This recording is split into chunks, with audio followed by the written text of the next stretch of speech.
വഴക്ക് പറഞ്ഞു? എന്ത് കാര്യത്തിന്? വഴക്ക് പറയാൻ മാത്രം ഇയാൾ എന്താ ചെയ്തേ? അപ്പൊ നീ എന്തോ ട്വിസ്റ്റ് ചെയ്തിട്ടുണ്ടെന്നാ അർത്ഥം. ഏയ് അങ്ങനൊന്നും ഇല്ല ഏട്ടാ. സിദ്ധാർത്ഥിന് എപ്പോഴും കൺഫ്യൂഷനാ. ഒന്നും മനസ്സിലാവാത്ത പോലെ സംസാരിക്കും. അതുകൊണ്ട് എങ്ങനെ വഴക്ക് പറഞ്ഞത്? ചേട്ടാ, ചേട്ടൻ ഇവിടെ ഒരു കൺഫ്യൂഷൻ ക്രിയേറ്റ് ചെയ്തതുകൊണ്ട് ചേട്ടനൊരു ശിക്ഷയുണ്ട്. ശിക്ഷയോ? എന്ത് ശിക്ഷയാ? ഏട്ടൻ എങ്ങനെയാണ് ആദ്യടുത്തിയെ ആദ്യമായിട്ട് പ്രപ്പോസ് ചെയ്തെന്ന് ഞങ്ങൾക്ക് എക്സ്പ്ലെയിൻ ചെയ്തു തരണം. അതേപോലെ എപ്പോഴാണ് നിങ്ങൾ തമ്മിൽ ലവ് ആയതെന്നും പറയണം.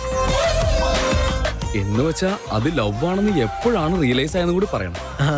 ഞങ്ങളുടെ കോളേജിൽ ആദ്യത്തെ ദിവസം കോറിഡോറില് ഇവളും ഇവളുടെ കുറച്ച് ഫ്രണ്ട്സും ഇങ്ങനെ മിന്നി മിന്നി തിളങ്ങി വരായിരുന്നു. ഇവളുടെ ഫ്രണ്ട്സും എന്നെ നോക്കി ചിരിക്കുന്നൊക്കെ ഉണ്ടായിരുന്നു. എന്നെ പറ്റി മാത്രം പറഞ്ഞാ മതി. അന്നാണ് ഞാൻ ഇവളെ ആദ്യമായിട്ട് കാണുന്നത്. കണ്ടപ്പോ തന്നെ എനിക്ക് ഇവളങ്ങ് ഇഷ്ടപ്പെട്ടു. അപ്പൊ തന്നെ ഞാനങ്ങ് ഫിക്സ് ചെയ്തു, ഇവളായിരിക്കും എന്റെ ഭാര്യയെന്ന്.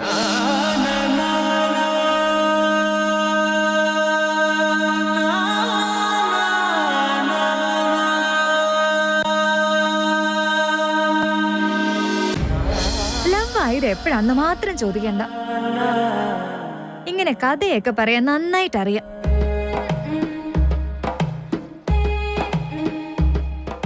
എന്റെ സീനിയർ ആയിട്ട് പോലും ഒന്ന് സംസാരിച്ചില്ല.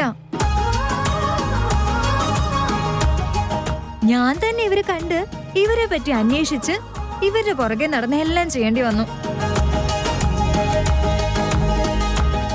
ഞങ്ങള് സ്നേഹിക്കുന്ന കാര്യം പരസ്പരം പറഞ്ഞു കഴിഞ്ഞു. പക്ഷേ കല്യാണത്തിന് പ്രപ്പോസ് ചെയ്തതാണ് ഹൈലൈറ്റ്. എന്ത് പറഞ്ഞത് കേക്കട്ടെ? ഒരു പ്രാവശ്യം ഞങ്ങള് കള്ളം പറഞ്ഞ വീട്ടിൽ നിന്ന് ലണ്ടനിലേക്ക് പോയിട്ടുണ്ടായിരുന്നു.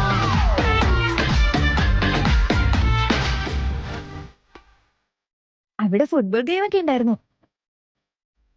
അവിടെ വെച്ച് സിദ്ധാർത്ഥ് 50,000 ആൾക്കാരെ മുന്നിൽ വെച്ച് ക്യാമറ ഞങ്ങളുടെ സൈഡിലേക്ക് മൂവ് ചെയ്യുന്ന സമയത്ത് എല്ലാവരും മുന്നിൽ വെച്ചും ഈ റിംഗ് ഇട്ടു.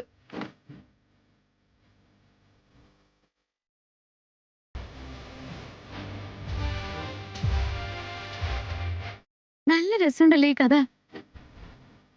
ഇതൊന്നും ഞങ്ങളോട് പറഞ്ഞേ ഇല്ല ഏട്ടെ. കള്ളനാ. അതല്ല ഇവിടുത്തെ കാര്യം. അന്ന് വരേക്കും എന്റെ വീട്ടിലോ ഇവളുടെ വീട്ടിലോ ആരും ലവ് മാരേജ് ചെയ്തിട്ടില്ല. വേദനകൾക്ക് നല്ല പേടിയായിരുന്നു. അതായിരുന്നു ഇവളുടെ ടെൻഷനും.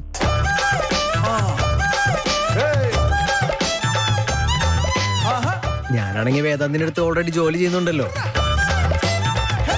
ഇവള് വേണ്ടെന്ന് പറഞ്ഞാലും ഞാൻ നിങ്ങളുടെ അനിയത്തെ സ്നേഹിക്കുന്നുണ്ട്, എനിക്ക് കല്യാണം കഴിക്കണമെന്നും പറഞ്ഞു.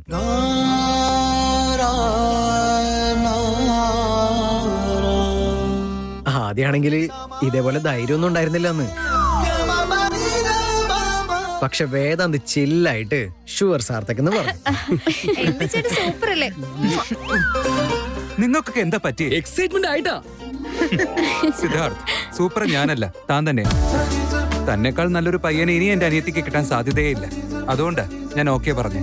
അതുകൊണ്ടാ പറയുന്നത്, എല്ലാ പെൺകുട്ടികൾക്കും അവര് സ്വപ്നം കാണുന്ന അവരുടെ ഡ്രീം പ്രൊപ്പോസൽ ചെയ്യാൻ എല്ലാ അധികാരവും ഉണ്ട്.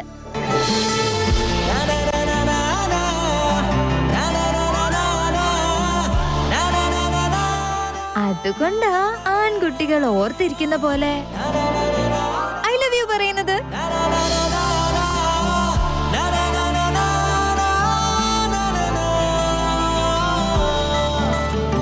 വിൽ യു മാരി മീ എന്ന് ചോദിക്കുന്നതും ഇതുപോലെയൊക്കെ തന്നെയാ.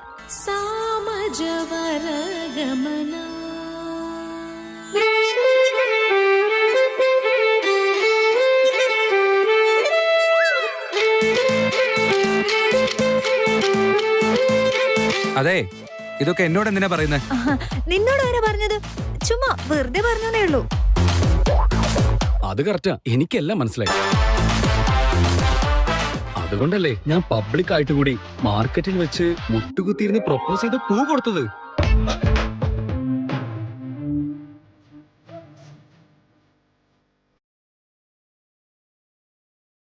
ഇവര് പറയുന്നത് ശരിയല്ലേ? അപ്പൊ ഞാൻ അമൂല്യയെ എവിടെയെങ്കിലും വെച്ച് പ്രപ്പോസ് ചെയ്താ പോരാ.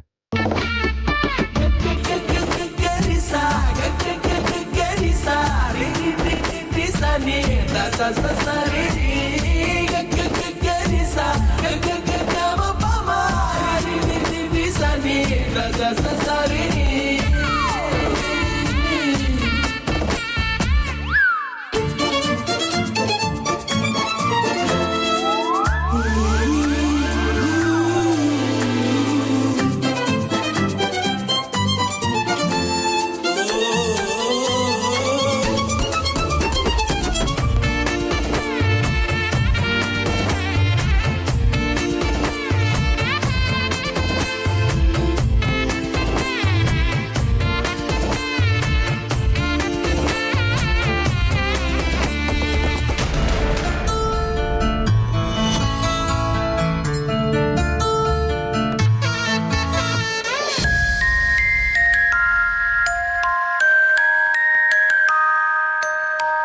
സാഹിത്യം എന്ത് വേണമെങ്കിലും ചെയ്തോട്ടെ വേദ.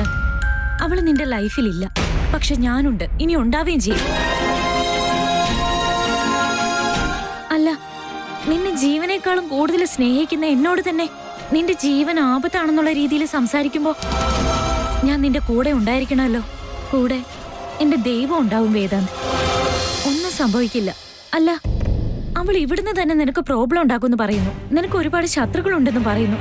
ആ ഒരു പോയിന്റ് മാത്രം എനിക്ക് മനസ്സിലാവുന്നില്ല. എന്നാലും എനിക്ക് ടെൻഷനില്ല. എന്താണെന്ന് വെച്ചാ ഞാനൊരു ദൈവഭക്തയാ. ഞാനും ദൈവം എപ്പോഴും നിന്റെ രക്ഷയ്ക്ക് കൂടെ ഉണ്ടാവും. നിനക്കൊരു സങ്കടം വരാനോ വേദന ഉണ്ടാവാനോ ഞാൻ സമ്മതിക്കില്ല.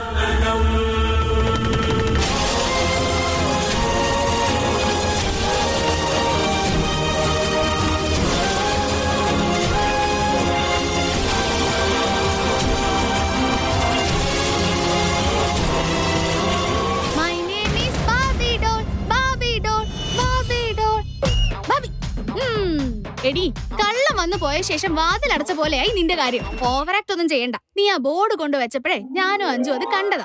ഇങ്ങതാ, ഇതിനെ ഭദ്രമായി അലമാരയിൽ ലോക്ക് ചെയ്ത് വെക്കണം. അല്ലാതെ എല്ലാവരുടെയും കണ്ണി പെടുന്ന പോലെ ഇവിടെ ഇങ്ങനെ വെക്കുകയല്ല ചെയ്യണ്ടേ, കേട്ടോ? എടി, ഞാൻ പറയുന്നോണ്ട് നിനക്കൊന്നും തോന്നരുത്. നിനക്കെന്താ നിന്റെ ഫീലിങ്സ് ഒക്കെ വേദാന്തനോട് തുറന്നു പറഞ്ഞ? എന്താ പറയാത്തത്? പറഞ്ഞാൽ എന്ത് സംഭവിക്കും? ഇതിനൊന്നും ശരിയായിട്ട് ഒരു ഉത്തരം പറയാൻ എന്റെ കയ്യിലില്ല. എന്തോ എനിക്ക് പറയാൻ കഴിയുന്നില്ല. കഴിയുമായിരുന്നെങ്കിൽ ഞാൻ അത് എപ്പോഴേ പറഞ്ഞേനെ. എടി മുതുക്കി, പ്ലീസ് വെറുതെ ഡിപ്ലോമാറ്റിക് ആയിട്ട് സംസാരിക്കണ്ട. നീ വൺ വേ ലവർ സംഘത്തിന്റെ പ്രസിഡന്റ് ആണെന്നൊക്കെ എനിക്ക് നന്നായി അറിയാം. പക്ഷെ റിയാലിറ്റി എന്താന്ന് വെച്ചാ ജീവിതത്തിൽ വൺ വേ ലവ് പോസിബിൾ അല്ല. അതും എനിക്കറിയാം ദിതി. പക്ഷേ എന്ത് പക്ഷെ? അന്നായിരുന്നെങ്കിൽ ആ സാഹിത്യമായിരുന്നു വേദാന്തേട്ടന്റെ കൂടെ. ഇന്നാണെങ്കിൽ അവളും പോയില്ലേ? അവള് പോയി. അതുപോലെ ഞാനും പോകേണ്ടി വന്ന. നീ എന്താടി പറയുന്നേ? നീ എന്തിനാ പോകുന്നേ? അതല്ല മോളെ, അല്ലെങ്കിലേ ആ മനുഷ്യന് പെൺകുട്ടികളെ ഇഷ്ടമല്ല. കല്യാണം കേട്ടാലേ ഓടി രക്ഷപ്പെടും. അങ്ങനെയുള്ളപ്പോ അവൻ ഇത്രയും ദിവസം ക്ലോസ് ഫ്രണ്ട് ആയിട്ടെങ്കിലും എന്റെ കൂടെ ഉണ്ടായിരുന്നത് ഭാഗ്യം. ഇങ്ങനെ ഒരാളോട് ഞാൻ എന്റെ സ്നേഹത്തെ കുറിച്ച് എങ്ങനെ പറഞ്ഞ ഇനി ആ ഫ്രണ്ട്ഷിപ്പും കൂടെ എനിക്ക് നഷ്ടപ്പെട്ടാലോ? വല്ലാത്ത കഷ്ടം തന്നെ. ഇത് തന്നെ എല്ലാവരുടെയും പ്രശ്നം. അല്ല മോളെ മുതുക്കി, നീ ചേട്ടനെ ഇപ്പോഴും ഫ്രണ്ടായിട്ടാണോ കാണുന്നേ? നിന്റെ ഇനിയുള്ള ജീവിതം ചേട്ടനോടൊപ്പം ഷെയർ ചെയ്യാൻ നീ റെഡിയല്ലേ? നീ സ്നേഹിക്കുന്നില്ലേ? ഇതിന്റെ അപ്പുറം എന്ത് ഫ്രണ്ട്ഷിപ്പ് ആടി? ഞങ്ങൾ എത്ര വഴക്കിടുമായിരുന്നു, ഉരുളയ്ക്ക് ഉപ്പേരി പോലെ യുദ്ധവും ചെയ്യുമായിരുന്നു. അതൊക്കെ കഴിഞ്ഞിട്ട് ഇപ്പൊ ഞങ്ങളുടെ ഇടയിൽ ഒരു ബോണ്ടിങ് ഉണ്ട്. ഇനി അതും കൂടെ ഇല്ലാണ്ടായാലോ? എടി അഹങ്കാരി, നിന്നെ എനിക്ക് ഇഷ്ടമല്ല. നീ എന്റെ ഏറ്റവും വലിയ ശത്രുവാണെന്ന് കള്ളച്ചെറുക്കൻ ചേട്ടനെങ്ങാനും പറയോ? എന്താടി കള്ളച്ചെറുക്കൻ എന്നൊക്കെ? അത് ഞാൻ വിളിക്കുന്നതാ. നിനക്ക് എന്തൊരു മര്യാദ ഇല്ലാതെ? ഞങ്ങൾക്ക് തമ്മിലൊരു ഡീലുണ്ട്. ഞാൻ വിളിച്ച ചേട്ടനൊന്നും പറയില്ല. അത് ഞങ്ങൾ തമ്മിലുള്ള അണ്ടർസ്റ്റാൻഡിങ്. എനിക്ക് ചേട്ടനോട് ഒത്തിരി ബഹുമാനമുണ്ട്. അത് ചേട്ടനും അറിയാം. പക്ഷെ നീ സ്നേഹിക്കുന്നത് ചേട്ടനെ അറിയില്ലല്ലോ. അതിലിപ്പോ എന്തിരിക്കുന്നു ഡീൽ ചെയ്യാനായിട്ട്? വെറുതെ ഓരോന്ന് പറയാൻ നിക്കല്ലേ. നീ ഒന്നോടൊന്ന് ആലോചിച്ച് നോക്കു മുതുക്കി. നിങ്ങൾ രണ്ടുപേരും വഴക്ക് കൂടിയിരുന്നപ്പോ ലൈഫ് എത്ര അടിപൊളിയായിരുന്നു. നിനക്ക് ചേട്ടനോട് സോഫ്റ്റ് കോർണർ തുടങ്ങിയപ്പോ ജീവിതം തന്നെ വിരസമായി പോയില്ലേ ഓൾഡ് വുമൺ?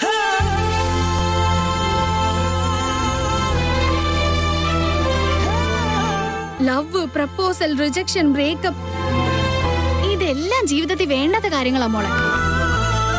ഇതൊന്നും നമ്മുടെ ഇമാജിനേഷനിൽ മാത്രം ഒതുക്കരുത്. റൗഡി ബേബിയും കള്ളച്ചെറുക്കനും തമ്മിൽ ഇടികൂടുമ്പോഴല്ലേ രസം. മനസ്സിലുള്ളതെല്ലാം പറഞ്ഞു കഴിഞ്ഞാൽ ലൈഫ് പഴയ പോലെ ആവും. ചേട്ടൻ നിന്റെ സ്നേഹം അംഗീകരിച്ചാലും ഇല്ലെങ്കിലും ചുരുങ്ങിയത് നിന്റെ സ്നേഹം നീ പറഞ്ഞല്ലോ എന്ന സമാധാനമെങ്കിലും ഉണ്ടാവുമല്ലോ. ആലോചിച്ച് അമ്മേ, നീ എന്തിനാ എന്നെ ഇടിച്ചത്? എന്ത്? അപ്പൊ നീ എന്നെ നേരത്തെ അടിച്ചതോ? ഓ അങ്ങനെയാണോ? നിന്നെ ഞാൻ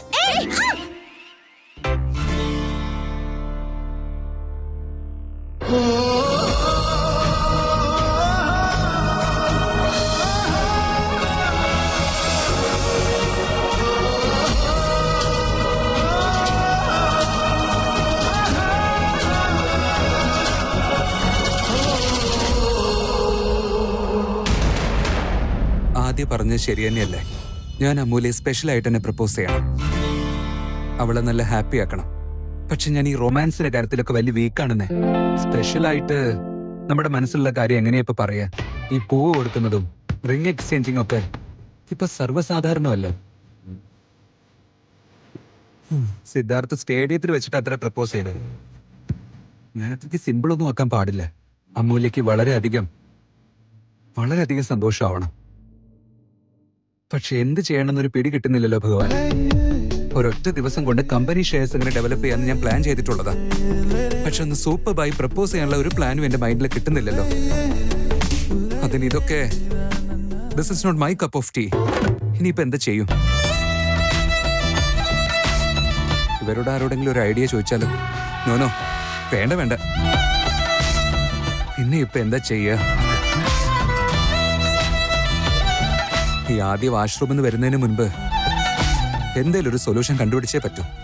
ഇല്ലെങ്കിൽ അതും പറഞ്ഞായിരിക്കും അടുത്ത ചൊറിച്ചില്.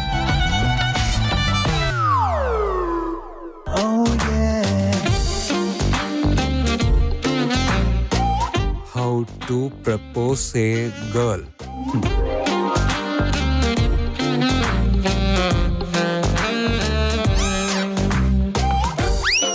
ചേച്ചി, വൃത്തിയേട്.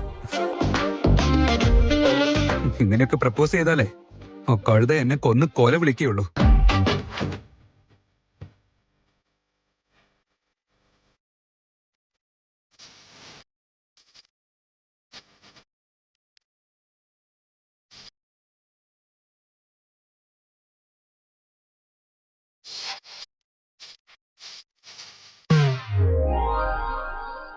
അവള് പറഞ്ഞത് ശരിയാ. വൺ വേ ലവ് എന്ന് വെച്ചാൽ എല്ലാത്തിനേക്കാളും പ്യുവർ ആണെന്നുള്ളത് സത്യം. പക്ഷേ ഈ ലവ് തുടങ്ങുന്നതിന് മുമ്പുള്ള ഒരു ലൈഫ് ഇപ്പോഴില്ല. എന്തൊക്കെയോ ടെൻഷൻ, എന്തൊക്കെയോ മിസ്സിങ്, എപ്പോഴും ഒരുമാതിരി ഇരുട്ടായ പോലെ, പഴയ പെട്ടിയിൽ മൂടി വെച്ച പോലെ. ഛേ, മനസ്സിൽ എന്തെങ്കിലും കേറിക്കൂടിയ ഹൃദയം പിന്നെ ആക്രിക്കട പോലെയാണെന്ന് മനസ്സിലായി. ഇനിയെങ്കിലും എന്റെ സ്നേഹം വേദാന്തിനോട് പറഞ്ഞില്ലെങ്കിൽ പിന്നീട് എന്ത് സംഭവിക്കുന്നുള്ള കാര്യം പ്രവചിക്കാനേ പറ്റുന്നില്ല എനിക്ക്. മാത്രമല്ല ഇനി അങ്ങനെ ഒരു ചാൻസ് കിട്ടുമെന്ന് പോലും എനിക്കറിയില്ല. എന്തൊക്കെയായാലും എന്റെ പ്രണയം ഞാൻ തന്നെ തുറന്നു പറയേണ്ടി വരുമെന്ന് ഒരിക്കലും കരുതിയതേയില്ല. ആൺകുട്ടികള് വേണം പ്രണയം തുറന്നു പറയാൻ, പെൺകുട്ടികള് അക്സെപ്റ്റ് ചെയ്യാൻ വേണം. അപ്പോഴതിനൊരു ഭംഗി. ആ കള്ളച്ചെറുക്കൻ ഒരു കൊതുകിനെ പോലെ മൂളി പറക്കുന്നല്ലാതെ കടിക്കില്ല. അഥവാ എങ്ങാനും കടിച്ച തലക്കിട്ടൊരു തട്ടും കൊടുത്ത് ഒരു കുപ്പിയിലാക്കി ജീവിതകാലം മുഴുവൻ പൂട്ടി വെക്കണം. ചിലര് പറയുന്ന ഞാൻ ആൺകുട്ടിയെ പോലെയാന്ന്. അതുകൊണ്ടാണോ എന്തോ പ്രപ്പോസ് ചെയ്യേണ്ട ചുമതല എന്റെ തലയിൽ വന്ന് കേറിയത്. പ്രിപ്പയർ പോലും ചെയ്തിട്ടില്ല. ഇനി ഞാൻ എങ്ങനെ പ്രപ്പോസ് ചെയ്യാനാ? എന്റെ പ്രണയം എങ്ങനെ പറയും? ഇത് തന്നെ ആലോചിച്ചുകൊണ്ടിരുന്നിട്ട് ഉറങ്ങാൻ പോലും പറ്റുന്നില്ല.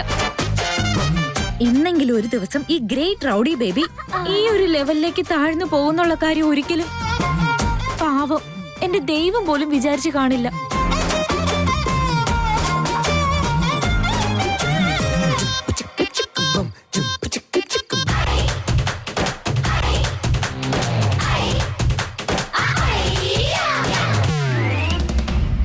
എന്താ കണ്ണേട്ടാ, ഉറക്കം വരുന്നില്ലേ? ആക്ച്വലി ഉറക്കം വരാൻ പാടില്ല, ഞാൻ പഠിക്കായിരുന്നു, എക്സാം ആകാറായില്ലേ. ഈ ഒരു കാരണം കൊണ്ടാ നിങ്ങൾ ഞങ്ങളുടെ കൂടെ ജോയിൻ ചെയ്തത് നന്നായി എന്ന് പറയുന്നേ. ഓട്ടോ ഓടിക്കുമ്പോ നിങ്ങൾ ദിവസം മുഴുവൻ ബിസി ആയിരിക്കും. ഓഫീസിലാണെങ്കിൽ നിങ്ങളുടെ ജോലിയെല്ലാം പെട്ടെന്ന് തീർത്തിട്ട് സമാധാനമായിട്ട് ഇരുന്ന് പഠിക്കാലോ. ക്ഷമിക്കണം, ഞാൻ നാളെ മുതൽ ഓട്ടോ ഓടിക്കാൻ പോയാലോ എന്ന് ആലോചിക്കുക. അയ്യോ എന്റെ ദൈവമേ, നിങ്ങക്ക് പെട്ടെന്ന് ഇതെന്ത് പറ്റി? എന്തിനാ ഇങ്ങനെയുള്ള കാര്യങ്ങളൊക്കെ ചിന്തിക്കുന്നേ? അത് പറ്റില്ല കണ്ണച്ചേട്ടാ, നിങ്ങൾ വന്നേ പറ്റൂ. അതങ്ങനെയല്ല. പിന്നെ എങ്ങനെയാ? നിങ്ങൾ എപ്പോഴൊക്കെയാണോ ഫംഗ്ഷന് വരുന്നില്ല എന്ന് പറഞ്ഞത് അപ്പൊ ഒക്കെ നിങ്ങളെ ഞാനല്ലേ സപ്പോർട്ട് ചെയ്തേ. നാളെ നിങ്ങൾ ഓഫീസിൽ വന്നില്ല എന്നുണ്ടെങ്കിൽ എല്ലാരും എന്നോടല്ലേ ചോദിക്കുക പുതിയതായിട്ട് ജോയിൻ ചെയ്ത ആളെ എവിടെ പോയിന്ന്.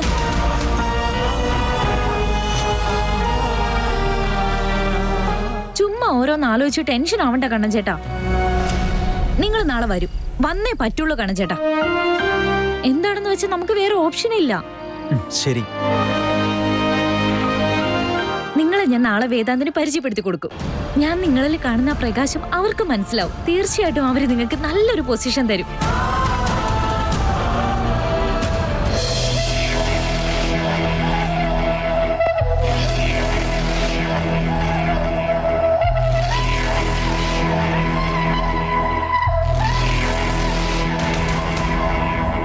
നീ ഇനി ഉറങ്ങിയില്ലേ സുഹാസിനി? എന്താ കണ്ടാൽ അറിയില്ലേ ഉറങ്ങിയില്ലെന്ന്? ഈ നേരത്താണോ നീ ഫയലൊക്കെ നോക്കുന്നത്? കിടന്നുറങ്ങും സുഹാസിനി, നേരെ ഒരുപാടായില്ലേ? നിങ്ങൾക്ക് ഉറക്കം വരുന്നുണ്ടെങ്കിൽ ഉറങ്ങിക്കോ. ലൈറ്റ് ഓണായി കിടന്നാലും നിങ്ങൾക്ക് ഉറങ്ങാൻ പ്രശ്നമൊന്നുമില്ലല്ലോ. എനിക്ക് കുറച്ചുകൂടി ജോലി ബാക്കിയുണ്ട്. നല്ലത് പറഞ്ഞാലും അത് കുറ്റമായിട്ട് കാണുന്ന നിന്റെ മാത്രം സ്വഭാവം.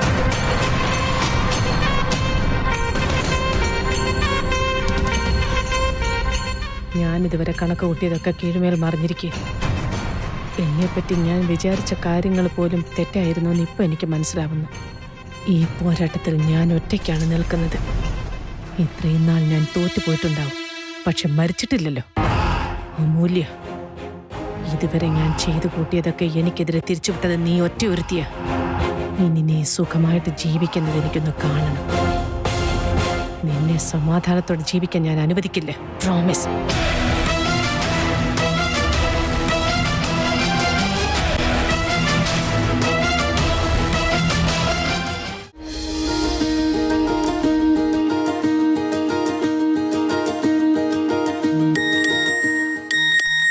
മെസ്സേജോ? 3 മണിയായല്ലോ. ഈ സമയത്ത് ആരും മെസ്സേജ് അയക്കാനാ?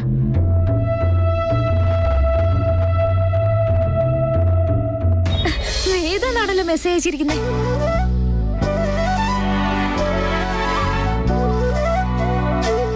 നീ ഉണർന്നിരിക്കുകയാണ്. ഇവനെന്താ ഈ സമയത്ത് ഇങ്ങനെ മെസ്സേജ് അയച്ചിരിക്കുന്നേ? അതെ,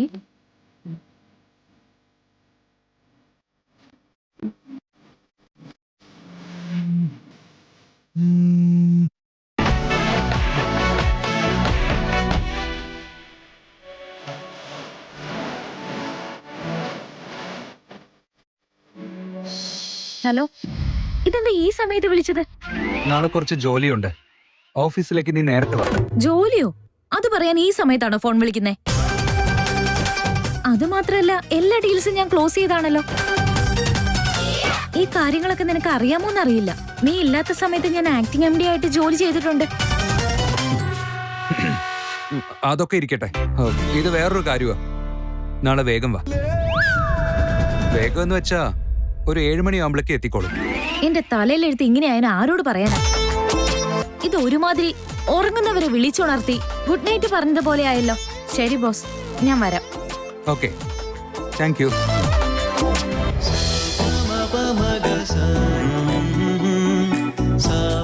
മനസ്സിലുള്ളതൊക്കെ ഞാൻ നാളെ പറയൂ അമൂല്യ. എന്തായാലും ഇത് നല്ലൊരു അവസരം. വെളുപ്പിന് 7 മണിക്കൊന്നും അവിടെ ആരും ഉണ്ടാവില്ല. എനിക്ക് നിങ്ങളോട് എല്ലാം പറയാൻ പറ്റിയ കറക്റ്റ് സമയം. ഞാൻ എല്ലാം പറയും.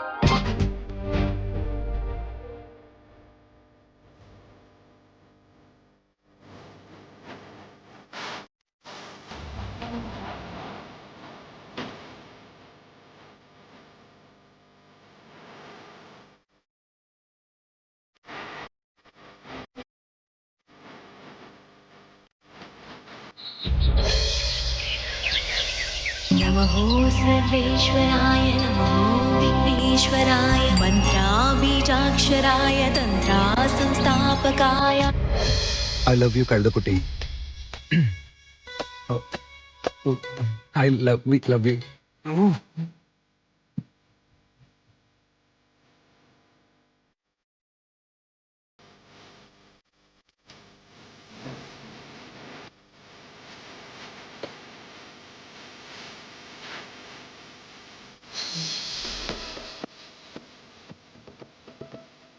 അമ്മേ അമ്മേ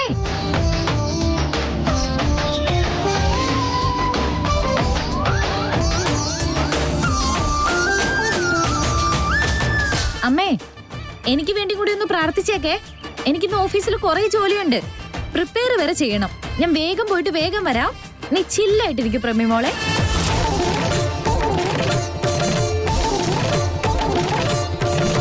ഐ ലവ് യു അമൂല്യ.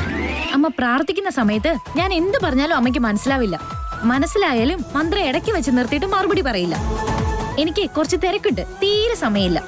വേഗം വരാം, ബൈ. ഏയ്, നീ ഭക്ഷണം കഴിച്ചിട്ട് പോ. വെറുതെ എന്തിനാ വിശന്നിരിക്കുന്നേ?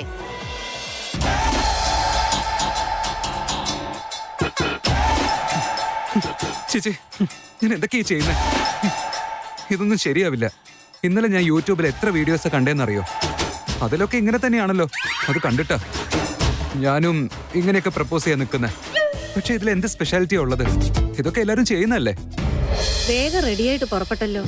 അതുമാത്രമല്ല, നന്നായിട്ട് ഒരുങ്ങിട്ടാണല്ലോ പോയേ. എന്താണാവോ അവിടെ ഇന്ന് ഇത്ര ജോലി കൂടുതല്? അവൾ ഇന്ന് എന്നത്തേം പോലെ അല്ല പോയിരിക്കുന്നത്. കുറച്ചധികം സന്തോഷമുണ്ട് അവളുടെ മുഖത്തുനിന്ന്. പൂമ്പാറ്റെ പോലെ പറന്നാ പോയത്. ഓഫീസിലേക്ക് ഇത്രയും സന്തോഷത്തോടെ അവൾ പോയിരിക്കുന്ന ഞാൻ കണ്ടിട്ടില്ല ഇതുവരെ. എന്തായിരിക്കും ഇതിന് കാരണം?